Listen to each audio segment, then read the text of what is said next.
Proclamação do Evangelho de Jesus Cristo segundo João.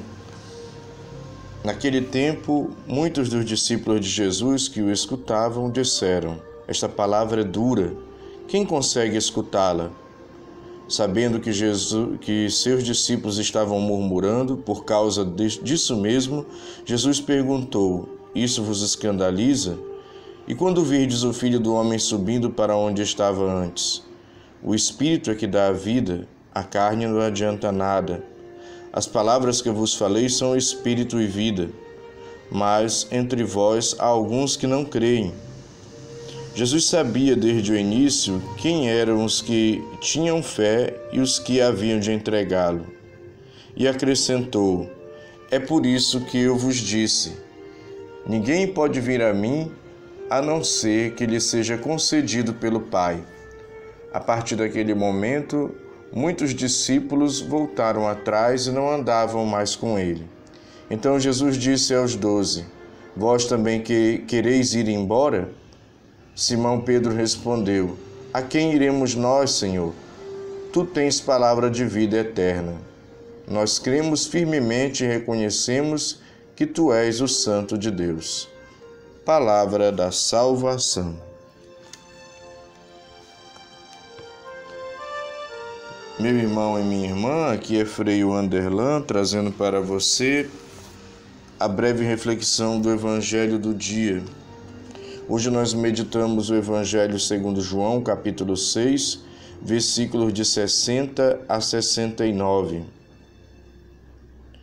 Nós percebemos neste Evangelho essa expressão de discípulos. Nós não estamos falando de gente de fora do convívio com Jesus, não. Vem dos discípulos, que diz assim: "Esta palavra é dura. Quem consegue escutá-la?" E o texto ainda diz: a partir daquele momento, muitos discípulos voltaram atrás e não andavam mais com ele.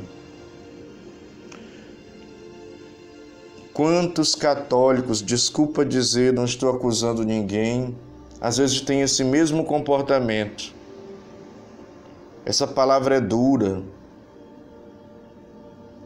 E muitos já não andam com o Cristo, já nem vivem a sua fé, porque acham que quando a igreja fala de perdão, isso é duro demais.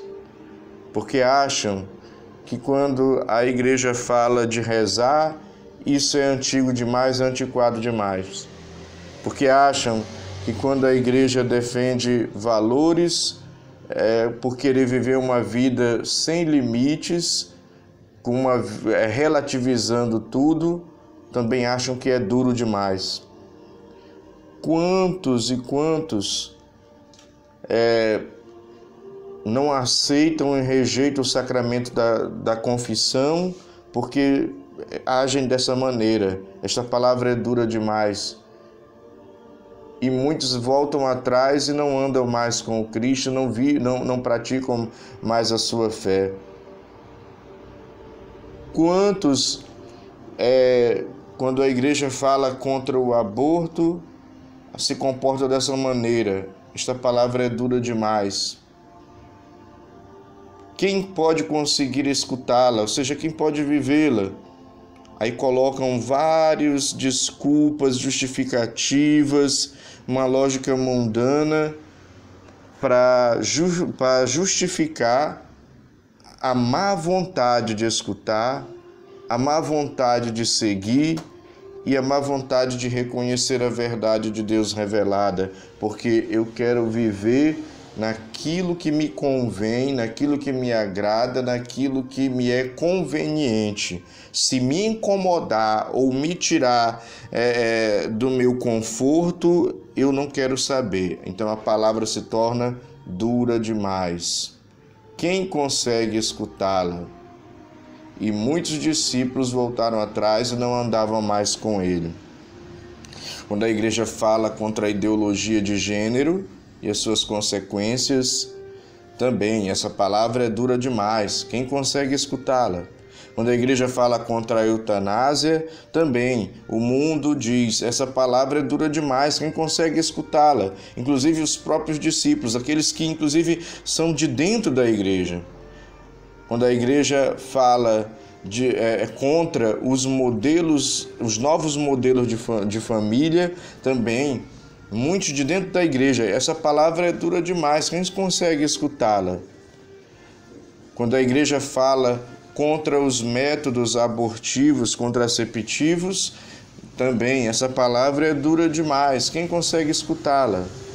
Quando a igreja fala contra a promiscuidade, também o mundo e muitos de dentro da igreja convencidos pelo mundo dizem: essa palavra é dura demais, quem consegue escutá-la? E como diz o Evangelho, e como diz o próprio Jesus perguntando para os discípulos: isso vos escandaliza? A doutrina de Deus te escandaliza, meu irmão, minha irmã? Porque se eu me escandalizo do ensinamento de Deus, pobre de nós que nos escandalizamos. Porque somos incapazes de achar natural os erros, os pecados, os desequilíbrios, os fanatismos, os exageros, a falta de medida, a falta de valores, o relativismo do mundo. Mas quando Deus nos mostra a sua verdade, nós nos escandalizamos, achamos a palavra dura demais. Meu irmão, minha irmã, cuidado para não nos escandalizarmos de Cristo e da sua palavra, porque naquele dia derradeiro, que há de chegar, no dia do nosso juízo pessoal, pode acontecer aquilo que ele narra num outro trecho do Evangelho. Senhor, nós pregamos em teu nome. Senhor, nós acreditamos em ti. E ele vai dizer: não vos conheço. Apartai-vos de mim. Ide para o fogo do inferno. Porque muitas vezes o nosso crer foi um crer não comprometido e que acreditou só naquilo que lhe convinha e que só viveu aquilo que lhe convinha, aquilo que lhe era cômodo, mas foi incapaz de deixar a vida ser convertida, renovada, restaurada pela verdade de Deus, pelo amor de Deus. Foi incapaz de se deixar conduzir por Deus, foi incapaz de fazer a vontade de Deus, se escandalizando de alguns ensinamentos, tendo vergonha de alguns ensinamentos, se omitindo diante de alguns ensinamentos que eu deveria viver e não vivi, porque preferi fazer da minha maneira e não da maneira de Deus. Tomemos cuidado para não nos escandalizarmos do ensinamento, da verdade de Deus, ensinada pela sua igreja. Ah, mas na igreja tem gente que erra. Tem. Claro que tem. A igreja não é lugar de santo, a igreja é lugar de pecador que está buscando a conversão. Ah, mas o fulano fala e não vive. Aí nós vamos arranjar mais uma desculpa para que eu não viva. Quer dizer, eu vou me autopunir, vou abandonar Deus por causa do outro. Não. Faça a sua parte. Viva a sua fé.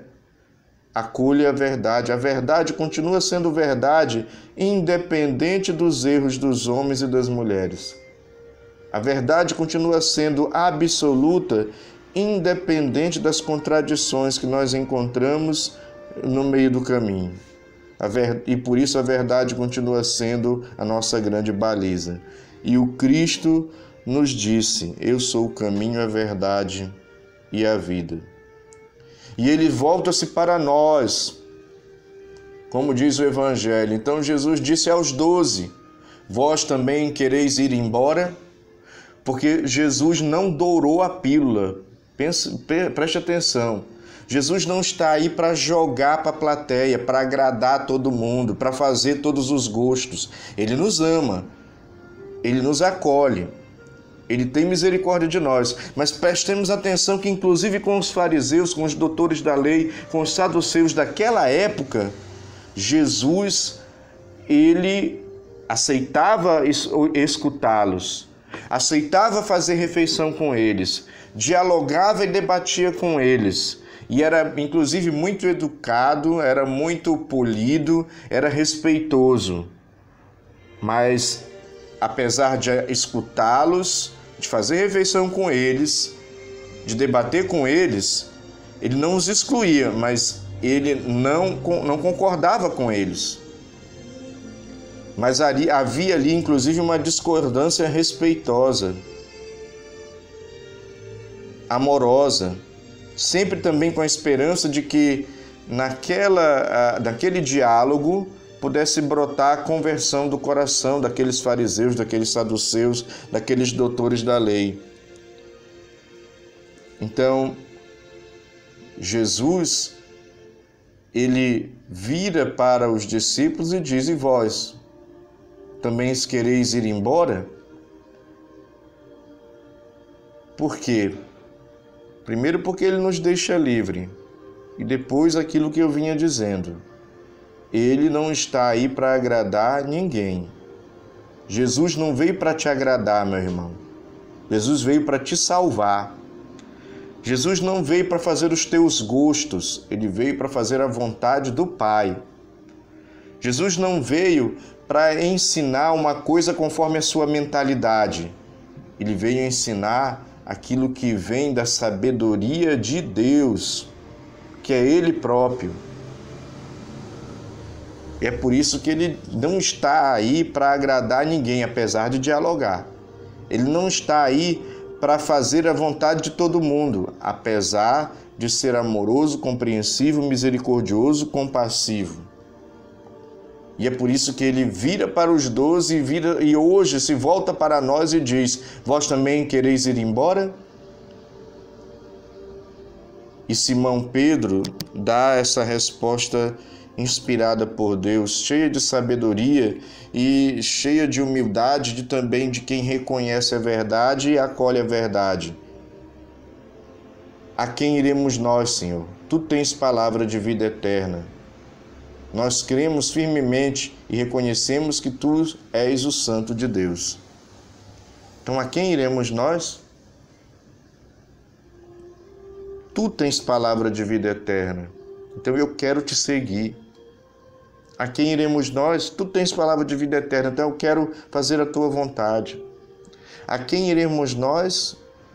Só Tu tens palavra de vida eterna. Então, eu vou deixar a minha vida converter-se aos Teus ensinamentos, à Tua vontade, à Tua orientação, aquilo que Tu me conduzes.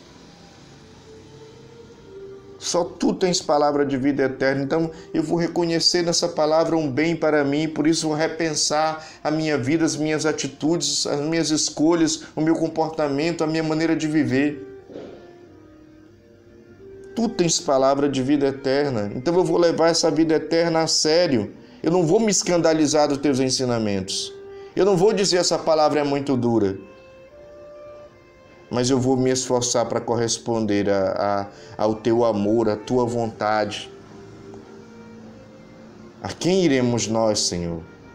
Tu tens palavra de vida eterna.